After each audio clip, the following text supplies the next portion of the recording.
Quel est le meilleur speed cube 3x3 actuellement? Dans cette vidéo, on va classer et tester 8 des meilleurs 3x3 du marché pour qu'on voit quel cube est le meilleur. Du coup, je vais faire des notes sur 10 pour chaque cube. Il y aura différentes catégories, la stabilité, le feeling et le rapport qualité-prix. Et évidemment, à la fin, je ferai une note générale. N'oubliez pas, c'est des avis personnels, donc c'est à prendre avec des pincettes. Et juste avant qu'on commence, si vous voulez acheter des cubes, vous avez 5% de réduction avec mon code Julien sur Speedcube Shop. Donc si vous voulez me soutenir et avoir une petite réduction, ça fait plaisir. Allez, c'est parti, on va faire du moins cher au plus cher. Et à la fin, je vous ferai un top 3. Donc on commence avec le Moyu RS3M 2020. Ce cube est disponible entre 5 et 10 euros, donc c'est vraiment pas cher. Et je trouve qu'il est vraiment pas si mal. Au niveau des notes, en stabilité, je mettrais 6 sur 10. Il est plutôt stable, mais il y a mieux. Au niveau du feeling, je mettrais 4 sur 10, un peu en dessous de la moyenne. Comparé au cube qu'on va voir après, c'est quand même en dessous. Mais pour un cube à ce prix là, c'est vraiment bien, je trouve. Et pour ce qui est du rapport qualité-prix, je mets 9 sur 10 parce que je pense que c'est le mieux qu'on peut avoir à ce prix là. Donc voilà. Et pour la note globale, je lui mets 6,5 sur 10. Pour le deuxième cube, ça sera le Dayan Gyong M Pro en version maglev. Ce cube coûte aux alentours des 15 euros. Et franchement, pour ce prix là, il est vraiment très bien aussi. Pour ce qui est des notes, je lui ai mis 7 sur 10 en stabilité, je le trouve vraiment très stable. Pour le feeling, j'ai mis 6 sur 10, c'est un peu au-dessus de la moyenne. Mais je pense quand même que sur les cubes plus chers, il y a mieux, donc je pouvais pas mettre plus. Et au niveau du rapport qualité-prix, je mets 8 sur 10 parce que, encore une fois, je trouve que pour son prix, il est vraiment pas mal. Pour la note globale, je lui mets 7 sur 10. Voilà, c'est très correct. N'hésitez pas, si vous avez un petit budget et que vous voulez un bon cube, c'est vraiment pas mal. Ensuite, on enchaîne avec le RS3M V5 UV Ballcore. Ce cube-là, je le trouve incroyable. Pour le 3x3 à une main et le 3x3 à l'aveugle, il est incroyable. Et il coûte seulement aux alentours des 20-25 euros. Donc, c'est très accessible pour un cube comme ça. Au niveau de la stabilité, j'ai mis 7 sur 10. Honnêtement, c'est pas une excellente note, mais je pense que c'est déjà très bien pour un cube comme ça. Au niveau du feeling, j'ai mis 8 sur 10 parce que le côté ballcore, UV, etc. personnellement, j'adore.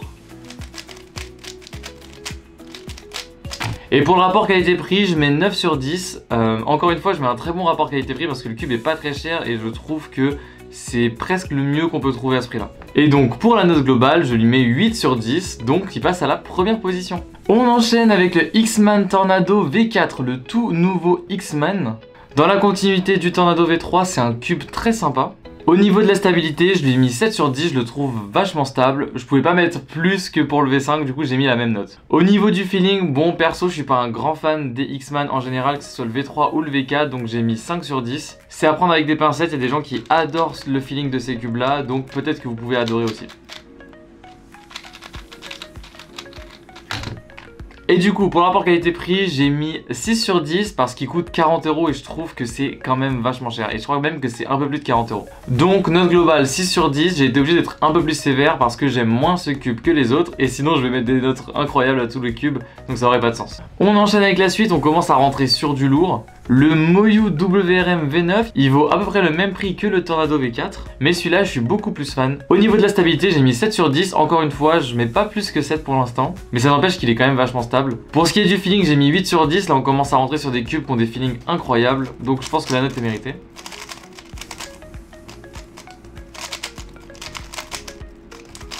Et pour le rapport qualité-prix, je mets 7 sur 10 parce qu'il est quand même un petit peu cher, mais c'est pas trop mal. Pour la note globale, je lui mets 7 sur 10. C'est un peu moins bien que le V5, mais on reste sur un très bon cube. Ensuite, on arrive sur du très lourd, le WRM V10 de Moyu. Celui-là, je le trouve vraiment incroyable.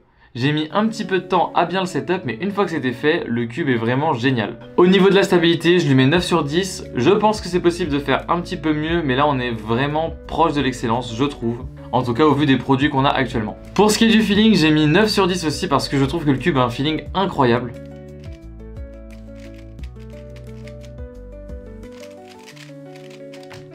Et pour ce qui est du rapport qualité-prix, j'ai mis 8 sur 10 parce que malgré que le cube soit très bon, je trouve que c'est quand même un chouille cher. Note globale de 8,5 sur 10, c'est mon main actuellement, le cube est trop bien. Il reste encore 2 cubes qui sont plus chers que lui, on va voir s'ils sont aussi bien. Et c'est parti pour le GAN 15, le tout dernier cube de GAN. Cube qui est très léger, est-ce que ça va jouer sur sa note? Alors oui, parce que j'ai décidé de mettre 6 sur 10 en stabilité, je sais, c'est très sévère. Mais honnêtement, le cube est tellement léger qu'il en perd un peu sa stabilité, en tout cas de mon point de vue.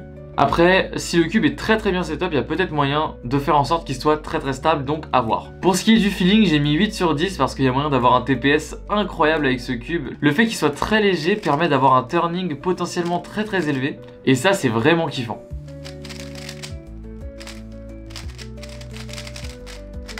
Au niveau du rapport qualité-prix, je mets 7 sur 10 parce qu'il est quand même assez cher.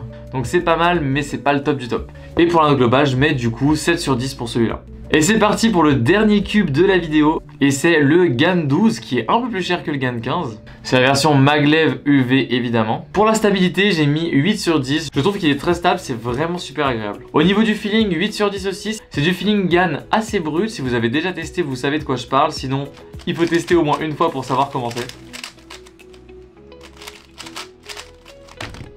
Et pour le rapport qualité-prix, je mets 7 aussi à celui-là. Parce que même s'il est très bon, bah voilà, encore une fois, il est cher. Donc compliqué de mettre un très bon rapport qualité-prix, je trouve. Et j'ai décidé de mettre une note globale de 7,5. Et donc, il arrive à la 3e position derrière le RS3 MV5 et le WRM V10. Mais franchement, c'est un très bon cube. Merci à tous d'avoir regardé la vidéo, on se retrouve très vite. N'hésitez pas à liker la vidéo et à vous abonner si ça vous a plu. Et n'oubliez pas, code promo Julien sur Speedcube Shop pour 5% de réduction.